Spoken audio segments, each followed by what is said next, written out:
Welcome back to Pre-Algebra Chapter 6, Section 5 in this book. And we've been talking about ratios and similarity and cross-multiplying and things like that. And today we're going to talk about similarity and measurement. So what does it mean if something is similar? It has the same shape but a different size. The symbol for similar is a little just like half of an equals, but it's wiggledy. Okay? So here I have two figures that it's told to me that they are similar. You can't tell by looking at it because I drew them bad, and this one has been sort of flopped over. So, but what they want us to do is to figure out what the missing thing is, and how we can do that is by finding two that are the same and writing a ratio. Let me show you what I mean. I know that between G and F is 30, and F and G are the middle. So I go look at the middle of this one, and it's BC. So I know that this 30 corresponds to that 12. I can put the little one on top and the big one on bottom and write a ratio. 12 is to 30. 12 is to 30. They correspond.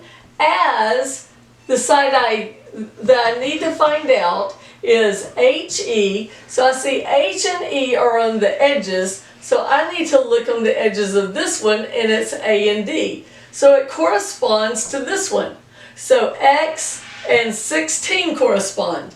So I can say 12 is to 30 as 16 is to X. Now I have fractions on both sides, equal in the middle. I can cross multiply and solve for X. I draw my arrows and I do my multiplying across the X. 12 times X equals 30 times 16. And I should have written that down. 12X equals 30 times 16.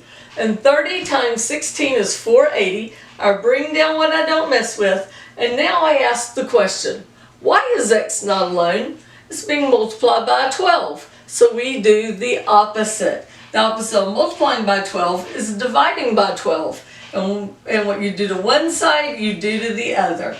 The 12s cancel out. And so X equals 480 divided by 12, which is 40. So that's how we solve it. And they had actually taught us this last time. So they just started off with showing it to us again. All right. This can be used to find out how tall something is if you're outside, the sun is shining, and you know how tall you are. So we have this guy. He's 6 foot tall, or a girl. I've had some friends who are 6 feet tall who are girls. This person, man or woman, they're 6 feet tall. They're probably not a kid if they're 6 feet tall. Man or woman, I'd say. And there's a cactus, and this person wants to know how tall the cactus is, but he doesn't want to get too close to measure it because it's way tall and he might get pricked by the little pricklies on it. But he can measure, he knows he's 6 foot tall, and he can measure his shadow, and it's 2 feet long. And he measured the shadow of the cactus, and it was 5 feet long. And it turns out there is a relationship for everything that's being hit by the same sun, its height to its shadow. So we can say the cactus's height to its shadow is X to 5, and the man's height to shadow is 6 to 2. So X is to 5 as 6 is to 2. And what are we going to do? Yes, we're going to cross multiply and solve for X. We draw our arrows, and on one side we say X times 2, and the other side 5 times 6 is 30.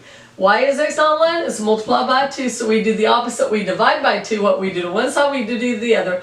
Those cancel out. 13 divided by 2 is 15. Done! Now, there's some more in your book, but I don't want you to even look at it. Your book goes too far. It tries to teach you all of high school math in pre-algebra. And so there's going to be stuff from here on out that we're going to skip.